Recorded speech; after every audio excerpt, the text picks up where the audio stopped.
स्वागत है आपका हमारे YouTube चैनल ई कंटेंट हिंदी पर। आइए ऑनलाइन पढ़ते हैं। और आज हम पढ़ने वाले हैं 12वीं कक्षा के लिए ऐच्छिक पाठ्यक्रम से एनसीईआरटी द्वारा प्रकाशित पुस्तक अंतरा भाग 2 के पद्य खंड में प्राचीन काव्य से 8वां पाठ मलिक मोहम्मद जायसी का लिखा हुआ बारहमासा। तो सबसे पहले जानते हैं कवि का परिचय। मलिक मोहम्मद जायसी, इनका जन्म हुआ 1492 में और इनकी मृत्यु हुई 1542 में। मलिक मोहम्मद जायसी अमेठी उत्तर प्रदेश के निकट जायस के रहने वाले थे। इसी कारण वे जायसी कहलाए। वे अपने समय के सिद्ध और पहुंचे हुए फकीर माने जाते थे। उन्होंने सैयद अशरफ और शेख बुरहान का अपने गुरुओं के रूप में उल्लेख किया है। जायसी सूफी प्रेम मार्गी शाखा के सर्वश्रेष्ठ कवि माने जाते हैं और उनका पद्मावत प्रेमाख्यान परंपरा का सर्वश्रेष्ठ प्रबंध काव्य है। भारतीय लोक कथा पर आधारित इस प्रबंध काव्य में सिंघल देश की राजकुमारी पद्मावती और चित्तौड़ के राजा रत्नसेन के प्रेम की कथा है। जायसी ने इसमें लौकिक कथा का वर्णन इस प्रकार किया है कि अलौकिक और परोक्ष सत्ता का आभास होने लगता है। इस वर्णन में रहस्य का गहरा पुट भी मिलता है। प्रेम का यह लोकधर्मी स्वरूप मानव मात्र के लिए प्रेरणादायी है। फारसी की मसनवी शैली में रचित इस काव्य की कथा सर्गों या अध्यायों में बटी हुई नहीं है, बराबर चलती रहती है। स्थान स्थान पर शीर्षक के रूप में घटनाओं और प्रसंगों का उल्लेख अवश्य है। जायसी ने इस काव्य रचना के लिए दोहा चौपाई की शैली अपनाई है। भाषा उनकी ठेठ अवधि है और काव्य शैली अत्यंत प्रौढ़ और गंभीर। जायसी की कविता का आधार लोक जीवन का व्यापक अनुभव है। उनके द्वारा प्रयुक्त उपमा, रूपक, लोकोक्तियां, मुहावरे, यहाँ तक कि पूरी काव्य भाषा पर ही लोक संस्कृति का प्रभाव है, जो उनकी रचनाओं को नया अर्थ और सौंदर्य प्रदान करता है। पद्मावत, अखड़ावत और आखिरी कलाम जायसी की प्रमुख काव्य कृतियां हैं, जिनमें पद्मावत उनकी प्रसिद्धि का प्रमुख आधार है। पाठ्य पुस्तक में जायसी की प्रसिद्ध रचना पद्मावत के बारहमासा के कुछ अंश दिए गए हैं। प्रस्तुत पाठ में कवि ने नायिका नागमती के विरह का वर्णन किया है। कवि ने शीत के अगहन और पूस माह में नायिका की विरह दशा का चित्रण किया है। प्रथम अंश में प्रेमी के वियोग में नायिका विरह की अग्नि में जल रही है और भंवरी तथा काग के समक्ष अपनी स्थितियों का वर्णन करते हुए नायक को संदेश भेज रही है। द्वितीय अंश में विरहिणी नायिका के वर्णन के साथ साथ शीत से उसका शरीर कांपने तथा वियोग से हृदय कांपने का सुंदर चित्रण है। चकई और कोकिला से नायिका की विरह की तुलना की गई है। नायिका विरह में शंख के समान हो गई है। तीसरे अंश में माघ महीने में जाड़े से कांपती हुई नागमती की विरह दशा का वर्णन है। वर्षा का होना तथा पवन का बहना भी विरह ताप को बढ़ा रहा है। अंतिम अंश में फागुन मास में चलने वाले पवन झकोरे शीत को चौगुना बढ़ा रहे हैं। सभी फाग खेल रहे हैं, परंतु नायिका विरह ताप में और अधिक संतप्त होती जाती है। तो चलिए पढ़ते हैं इस बारहमासा को। सबसे पहले जानते हैं कि बारहमासा क्या है। बारहमासा मूलतः एक विरह प्रधान लोक संगीत है। वर्ष भर के 12 मास में नायक नायिका की श्रृंगारिक विरह और मिलन की क्रियाओं के चित्रण को बारहमासा कहते हैं। इसके पद्य या गीत में 12 महीने की प्राकृतिक विशेषताओं का वर्णन किसी विरही या विरहिणी के मुख से कराया जाता है। तो चलिए पढ़ते हैं पहला भाग। अगहन देवस घटानी सी बाढ़ी। अगहन के आते ही क्या होता है कि रात बढ़ जाती है और दिन घट जाता है। दूभर दुख सो जाई किम काढ़ी। और यह दूभर दुख और यह जो रात लंबी हो जाती है, यह लंबी रात बहुत दुख भरी होती है और इस दुख से भला कैसे निजात पाया जाए। किसी विरह वेदना से संतप्त रानी के लिए इतनी लंबी रातें काटना कठिन हो जाता है। अब धनी देवस विरह भा राती। नागमती वियोग में है और वो कहती है कि अब धनी देवस विरह भा राती, कि अब जो स्त्री है, जो रानी है, वह विरह से रात भर परेशान रहती है। जरे विरह जो दीपक बाती। और वह वियोग में इस प्रकार जलती है जैसे कि कोई दीपक जलता है। कांपा हिया जनावा सियु तो पे जाई हुई संग पियू। अभी कहती है कांपा हिया जनावा सियु, यानी कि हृदय जो है वो कांप रहा है और ऐसी स्थिति में पिया का दूर जाना बहुत कष्टकारी है। घर घर चीर रचा सब काहू, मोर रूप रंग लेगा ना हो। घर घर में, हर एक घर में लोग क्या कर रहे हैं कि चीर रचा, मतलब रंग बिरंगे कपड़े पहन रहे हैं, लेकिन मेरे रूप रंग को कोई अपने साथ ही ले गया है। यानी कि लोग मंगल गीत और रंगों में व्यस्त हैं, लेकिन नागमती के जीवन में रंगों का अभाव हो गया है। पलटी न बहुरा गाज बिछोही, अबहु फिरे फिरे रंग सोई। कहते हैं कि जो अब गया वो शायद लौट के नहीं आएगा, मुझे विछोह में ऐसा ही प्रतीत होता है। लेकिन अगर वह दोबारा वापस आए तो फिर मैं रंग में रंग जाऊंगी। सियरी अगिनी बिरहिनी हिय जारा।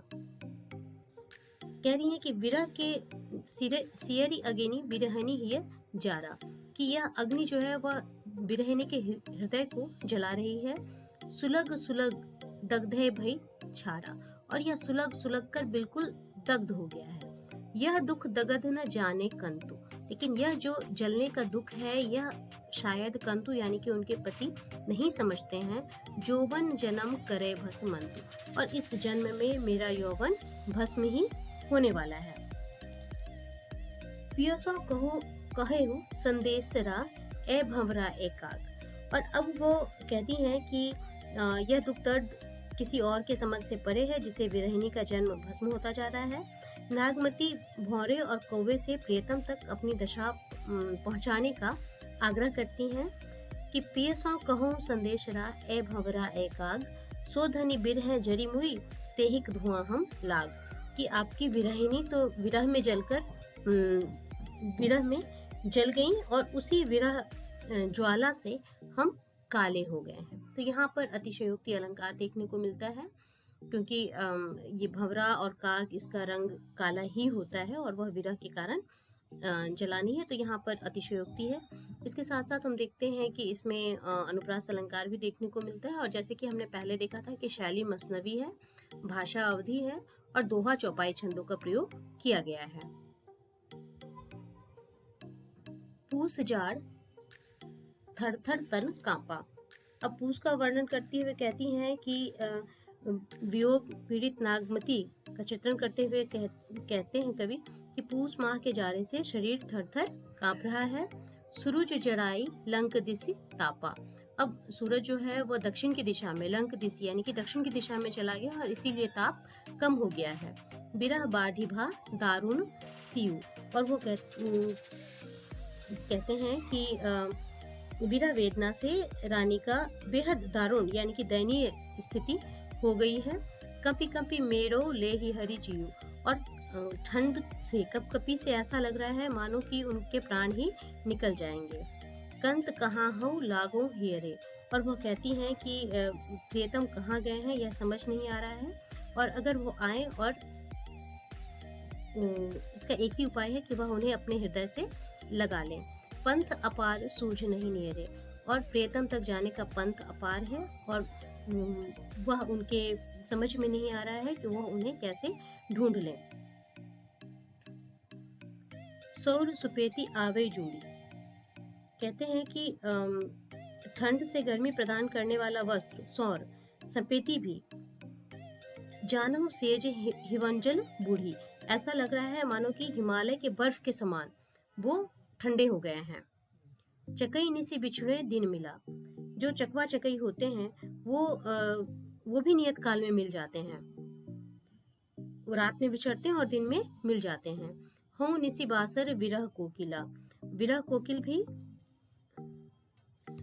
रात दिन मिल जाते हैं।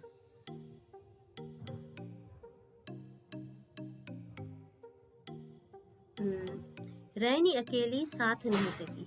रात में सखी प्रियतम के बिना बिल्कुल अकेली रहती हैं। कैसे जियो बिछोही पंखी। और कहते हैं कि इस यह वियोग पीड़ा से संतृप्त नागमती रूपी पक्षी कैसे जीवित रह सकती है। बिरह सचान भवे तन चाड़ा, जियत खाई मुँहे नहीं छाड़ा। नागमती ठंड में वियोग से परेशान नागमती बाद से उसे जीवित अवस्था में ही खा लेने का आग्रह करती हैं और कहती हैं कि इस अवस्था में उसे ना छोड़ें। रक्त ढरा मासु गरा हार भय सब संग, धनी सारस हुई ररी मुई आई समेटहूँ पंख। और नागमती का रक्त सूख चुका है, मांस गल चुका है, शरीर मात्र हार के समान बचा है। नागमती एक पंख समेटे हुए सारस के समान प्रतीत हो रही है। सारस भी अपने सारस जोड़े में रहता है और वह भी अपने जोड़े के वियोग में इसी तरह संतप्त हो जाता है और अंत में उसके सिर्फ पंख ही बच जाते हैं, हार मांस उसका रक्त गल जाते हैं। तो ठीक इसी तरह से वो यहाँ पे अपनी तुलना उससे कर रही हैं। आगे है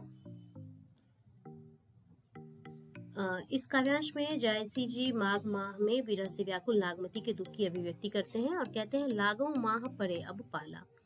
इन्हें लगता है कि अब पाला पड़ने लगा है। पाला यानी कि सुबह के जो ठंड होती है, ठंड में जो बूंदे गिरती हैं उसको पाला कहते हैं।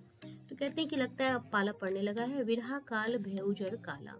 और इस बार यह विरह काल में ऐसा लगता है कि मानो यह जाड़ा, यह ठंडा बिल्कुल काल बनकर ही आया है।